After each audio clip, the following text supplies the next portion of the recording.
these things have to be. Wow. Yeah, so I don't know about you, but if I were an astronaut, like we all are, on our journey to Mars, wouldn't you be really happy and excited to have men and women like these working on your spacecraft and your rockets?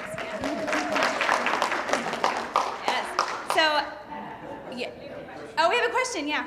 Yeah. Why isn't the parachute solid? Why are there holes? Why is it, other than, individual human personal parachutes are solid, basically solid. We talk in porosity. You need it to not be too solid. You gotta kind of mix how much air you want to grab, and not make it too stiff or firm. And so, yeah, we add, when you're early in the process, you add and subtract how many openings are in a parachute as you design it for its intended need. So each step has different holes structured? Right, they're different sizes, different holes, and it's one of these things you have to test a lot to get right. You think you got it right, and then you run a test, and it's like, oh, no. So this drogue, because it's one of the first ones, has more holes that just to start the process. And is that purpose to basically get the other chutes pulled out too? In the drogues, we start early on, and their job is really to stabilize the vehicle, and you're going really fast at that point in time, and so you got to have a little more porosity, and so instead of hitting the brakes too hard, you got to hit them gently. There are other smaller parachutes, got one in the back called a pilot, that are used to pull out the three big mains. Great question. All right, so what's next? So we finished our mission, or at least we walked through what to expect in our mission, and I mentioned that we're going to have Exploration Mission 1 in less than 2 years. So Eduardo, why don't you tell us, pass down the mic, tell us a little bit about what's coming next. Okay, so like we all know, EM1 is hopefully in about 2 years. And that particular vehicle will go on essentially the trajectory that Stu went over. But EM2 will be our first mission where we carry astronauts. And that will actually carry 4 astronauts in the Orion vehicle, or Orion capsule. It'll take the same kind of route, if you want to call it that, trajectory towards the moon, and then come back. Now, after that, of course, we will continue to live in space longer, and we'll continue to test out a lot more new systems so that we can get to Mars. Awesome. So there are more exploration missions to come. That's exciting, huh? Yeah. So who wants to go to Mars with us? You're all supposed to raise your hands. Got everybody. All right. Well, you can actually be a part of the journey right now. You don't have to wait. All of our programs and our teams work really hard, and we love sharing what we're doing on social media. So anybody have a Facebook account? Anybody have a Twitter, Instagram? Like to go to YouTube? I mean, there's all kinds of different platforms. So please follow us. You can take a picture now if you want, or we'll give you a social media card on the way out. But we appreciate you guys being here, and we want to give you more of a chance to ask some questions. So if you have any questions for our experts, anything that we've mentioned today, or if you want to stump them and try to ask them something that's really hard, go for it. No. Or if they want to know how easy questions. Oh, okay. All right. So yes, sir. I have 2 questions. First, as a professional strength coach, how are you going to prevent atrophy in the heart muscle and also in the body?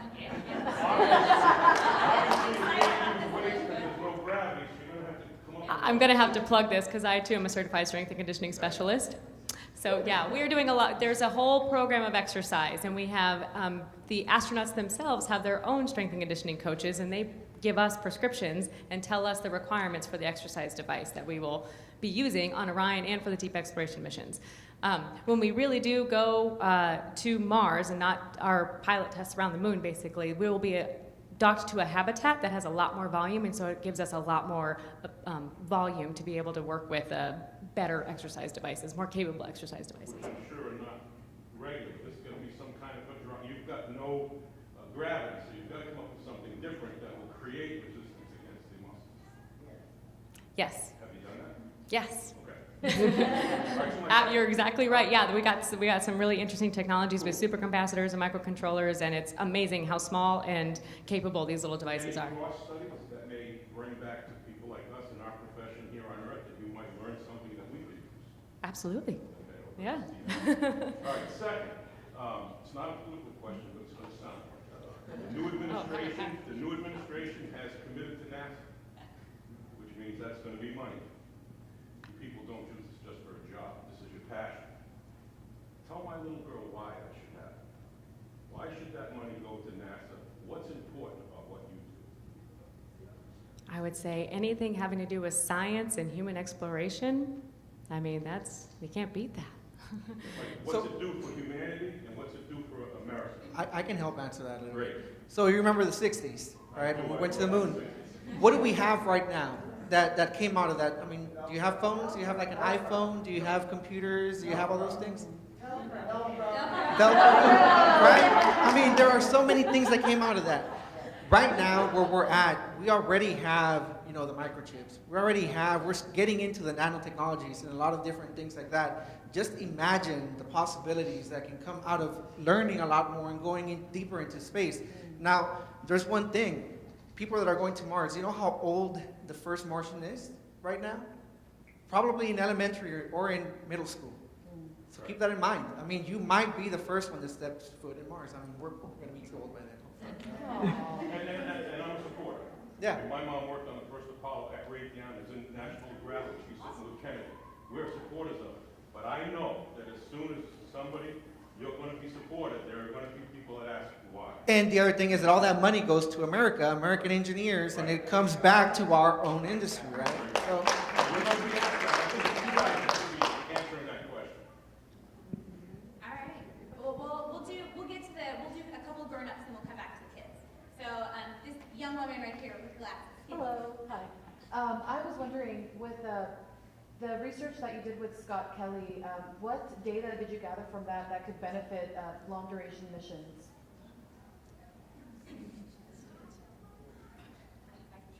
If anything. Almost studies. Almost.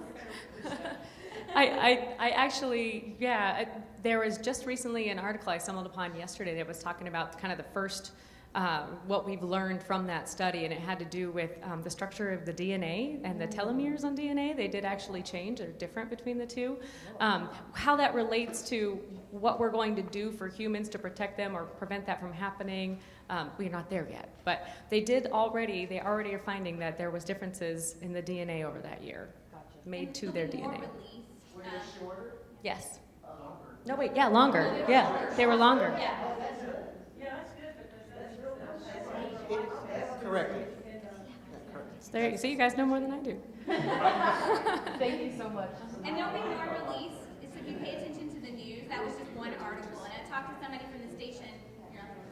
That's great. I talked to somebody from the station group a couple of days ago, and they said that they'll have a lot more information in a few months to be able to share a lot more. Okay, awesome. All right, so we'll try one. Do you guys still have questions? All right, what's your question? So how does the parachute get into the rocket ship? So if you've gone on vacation and if you've packed a duffel bag or a carry-on bag, right? We take like this drogue chute right here. This whole thing gets packed into, in this case, a tube that's a mortar tube that's about 10 inches in diameter and about 15 inches long. And so we install all of these parachutes on the top of the spaceship, and then the computer tells them when to leave. But we do a really good job of packing these things down as tight and small because, like they said, volume and space makes a big difference to us, and so we got to kind of make it fit. 10 inches, about a foot. Yeah. The main parachutes that are 116 feet in diameter basically fit in a large duffel bag. We don't call it that, but it's anybody that's gone on a long vacation and packed a big duffel bag, that's kind of the size we get them into. Pack them tight. Anybody from this side? Yes, ma'am. So when they're on the mission to Mars, when they're in the Orion capsule for 6 or 7 months, how are they going to be able to move around and exercise? Yeah, so as I was mentioning earlier, we were talking about exercise. It's going to be connected to a habitat module. And so there's a whole lot more room for them to do all of that stuff. In the 10 to 21 day missions where we're going to be flying around the moon, it's kind of like trying to do all that in a tent, which is possible, but just not, ideal. But they can do it. Will it be an inflatable habitat? Could be. Okay. Yeah, could be. You guys probably saw the BEAM study or DTO that was on ISS last year. It could be something like that. They're still doing trades on what would be best for that. Yes, sir. So the 21-day test flight seems like it's very circular. Is there a reason you don't use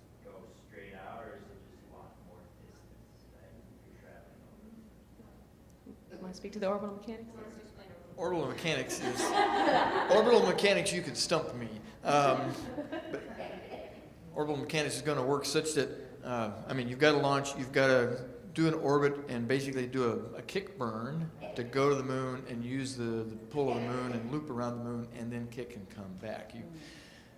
I like to kid until we invent warp drive or something like that, right? We don't have the ability to just zip go and turn around and come back. Today, with today's propulsion, until we invent warp drive, right? That's why she really worries about food and exercise, because when you say, I'm going to Mars, you're going, and you're going for 8 months, and there is no turn around and come home.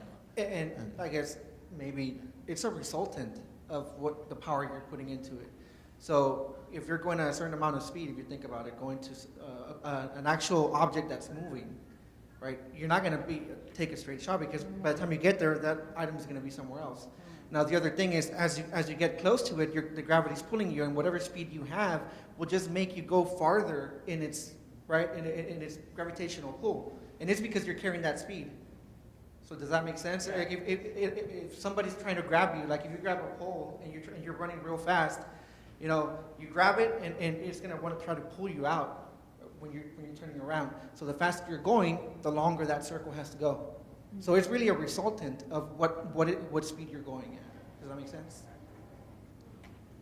All right. Yes, ma'am. How far is it from Earth and Mars? How many million miles? 30? Yeah, it's 35. I should know this too. Yeah. I think you've stumped all the engineers up On here. it. They're like, what, how old are you? 6, 7? No, not even. It's usually the little kids who stump us. It depends on how.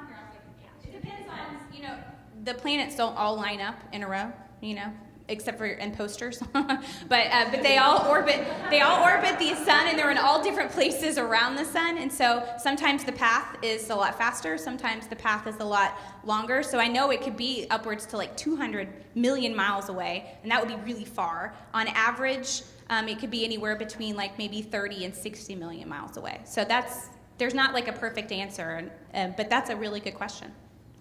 Oh, yes, sir. Yeah, do you have any information that would suggest other countries, say Russia, is developing the same plans to reach Mars as quickly as they can? We're heavily partnered up with the European Space Agency, the Russians, Japanese on space station today. Work jointly and cooperatively with them already. I'm personally not aware of any plans by any of the other nations. The Europeans are already working with us on EM1 and EM2. I'm not aware of any other, I'll say, really big structured plans by any of the other countries to do that independently. Personally, I see this being an international venture or a joint venture. It's too big an adventure and a journey to really, it's tough to go alone. They bring a lot of skills, we bring a lot of skills, we partner up pretty well, and so me being all idealistic, I think we'll mesh our skill set together and to go do it jointly eventually. Human. I'm taking over your MC. Yeah, it's okay. You guys can point them out. Go for it. You mentioned the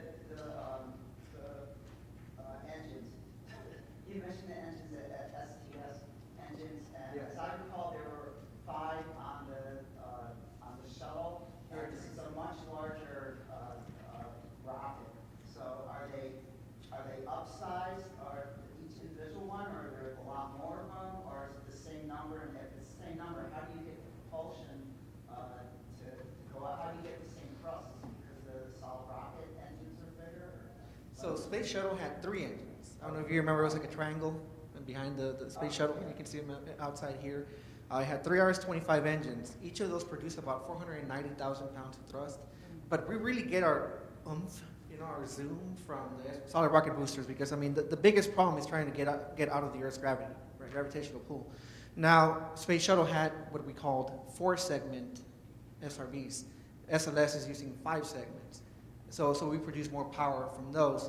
And then hopefully, right, in the evolved capabilities or the more powerful rockets, they're still trying to identify new ways, new technologies for those.